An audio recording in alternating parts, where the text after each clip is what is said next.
そういうことですよね、お父さん。極めるということがどういうことか、私と戦いなさい。本当に来やがったか、あのババ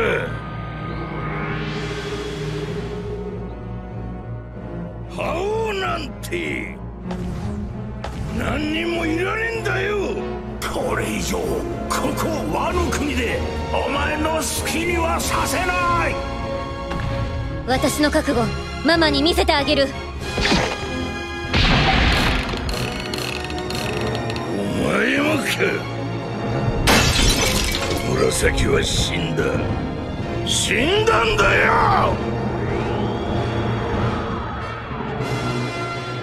花の都から知らせが来てな。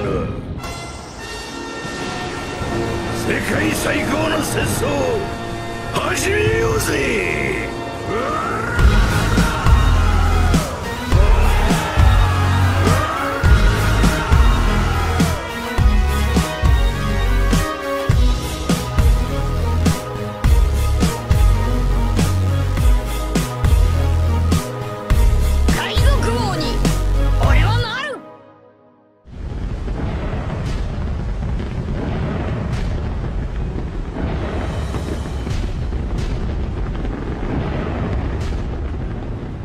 Bonjour à tous, ici le Salonic Ryusensei, j'espère que vous allez bien. Aujourd'hui on se retrouve pour la vidéo pré-chapitre du chapitre 1025 de One Piece. Je n'ai pas fait de review du 1024, donc j'en parlerai également aujourd'hui. Le 1024 parle principalement de Yamato et son flashback. Dans le 1025, on aura sûrement la suite du combat, avec des nouvelles de Luffy. On va donc parler de Yamato, des Mugi, de Luffy, tout ça.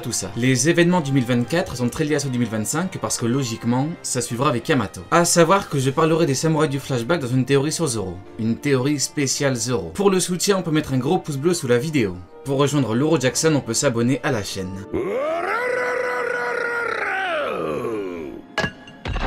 On a droit à la deuxième partie de l'immense illustration. On a vu que dans le précédent, Monsieur Eiichiro Oda a très bien pu laisser un message par rapport à Oden. En effet, il a mis tout à gauche avec Kaido et Big Mom, donc de Yonko. Grosso modo, c'est peut-être pour dire qu'il ne faut pas le sous-estimer. Oden est un monstre de cette catégorie. Dans cette nouvelle partie, ce qui est vraiment bien, c'est qu'il montre le roi des pirates tout en haut, au niveau du ciel. Il est tout en haut parce que Roger est le patron. C'est le boss des pirates. Goldie Roger est la représentation même de la puissance absolue d'un pirate. En tout premier plan, on peut voir Luffy, le futur roi des pirates.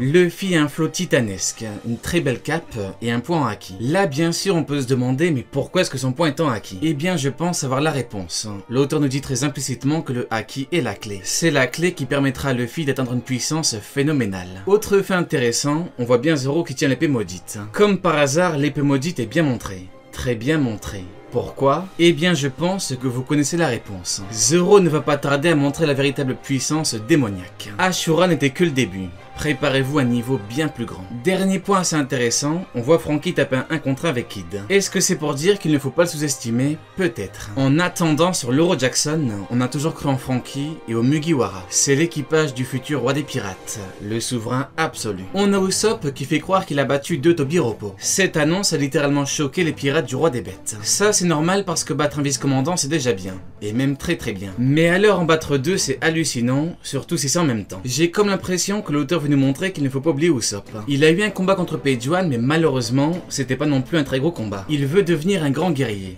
Pour devenir un grand guerrier, il faut combattre. Il faut montrer que l'on est puissant, que l'on sait se battre et que l'on est quelqu'un. Par rapport à Brook, même si logiquement il aura son combat, peut-être pas, parce que Brook était le VIP sur Whole Cake. Rappelez-vous, il a combattu Big Mom tranquillement et a volé l'euro de Poneglyph. Elle l'a bien sûr battu, mais l'euro de Poneglyph c'était fabuleux. Oui. D'ailleurs, il avait également détruit le portrait de Mother Caramel. On espère de gros combats pour les deux parce que c'est hyper important pour beaucoup de choses. C'est important pour les niveaux parce qu'il faut les valider et pour montrer qu'ils sont bel et bien présents. On a appris que des hommes tombent à terre à cause du haki des rois de Big Mom. Donc en fait, elle n'est même pas juste à côté, mais ils perdent connaissance. Ce qu'il faut savoir, c'est que Big Mom n'est pas du tout spécialisé en haki des rois. Donc maintenant, imaginez un peu un spécialiste. Imaginez Luffy plus tard.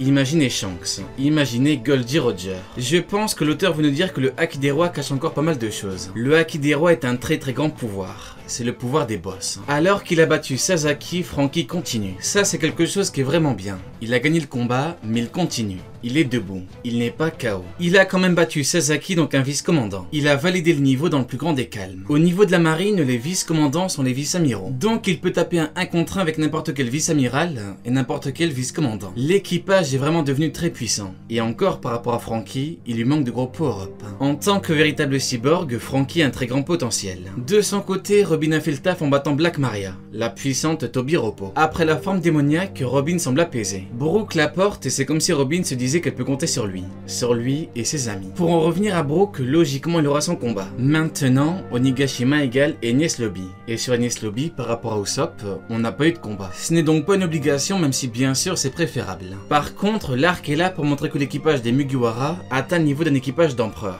Donc il faut que Brooke se montre. Il porte Robin, c'est bien, un gros combat, c'est mieux.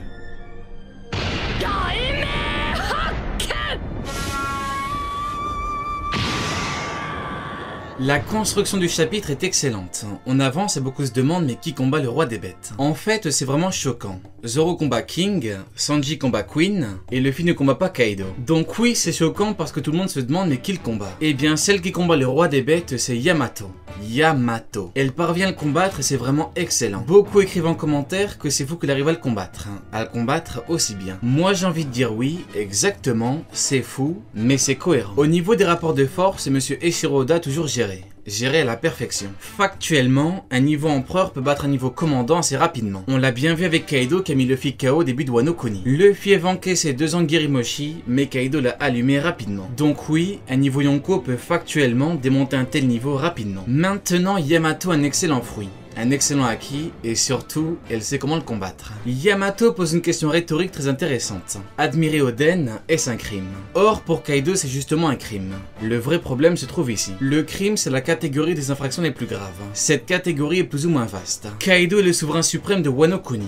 C'est lui le patron. À votre avis, est-ce que pour lui c'est un crime? Est-ce que sa fille qui admire et qui se prend pour Oden, ça s'apparente à un crime? Eh bien, la réponse est oui.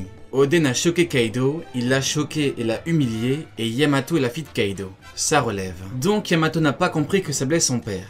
Ça le blesse très fortement. Il a beau être un pirate très dur, il a des émotions comme tout le monde. Sa propre fille prend comme modèle celui qui l'a humilié. Littéralement. Yamato a donc le haki des rois et c'est parfait. Ça confirme ma théorie sur Yamato parce que je vous l'avais théorisé avant même qu'on la voie. C'était l'époque où on n'avait qu'une seule information. Kaido a un enfant. Je vous avais théorisé l'alliance avec Luffy, le fait qu'il ait mangé un fruit mythologique et son haki des rois. Encore une fois, on avait juste comme info que le roi des bêtes avait un enfant. Longue vie à Loro Jackson. Yamato a donc bel et bien le niveau de commandant et elle est spécialisée en haki des rois. Vous savez comme qui? Comme Ben Beckman. J'en avais fait une théorie, il faudra s'en rappeler. Ben Beckman est un commandant qui est spécialisé en haki des rois.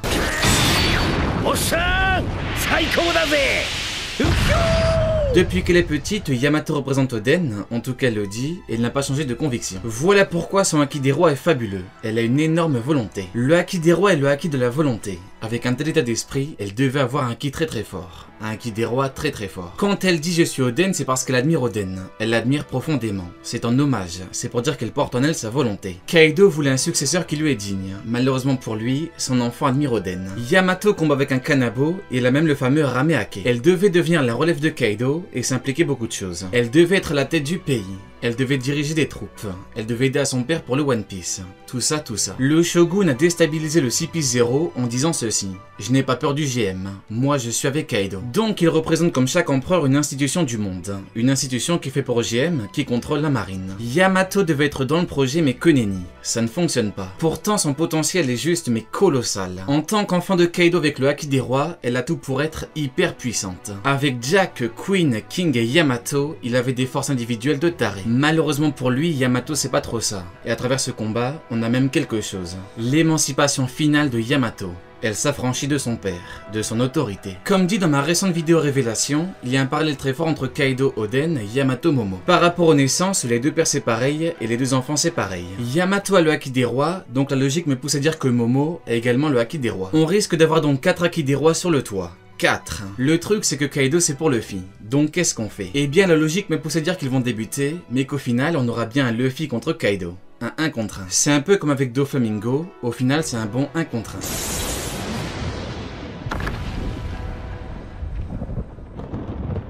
On en arrive donc à la question sur le rapport de force global sur le toit. En fait, Yamato tient parfaitement Kaido, mais elle reste inférieure à Luffy. Elle lui reste inférieure pour deux choses, ce qui arrive et ce qui s'est passé. Yamato n'a pas réellement touché Kaido comme Luffy. Il n'était pas en forme hybride et il l'a sous-estimé, mais la vérité n'est pas là. La vérité dans le chapitre 1001. Quand Luffy a touché Kaido, il a compris son potentiel. Il s'est même demandé s'il n'avait pas déjà atteint le sommet de la piraterie, avec Roger, Newgate, etc. Ça, c'est la conséquence du coup de Luffy. Hybride ou pas, ça ne change rien. Luffy reste donc supérieur à Yamato, et surtout, Luffy va démonter Kaido en 1 contre 1. Elle va sûrement combattre au début, mais c'est tout. Le plus important, c'est toujours la partie finale. La partie finale du combat.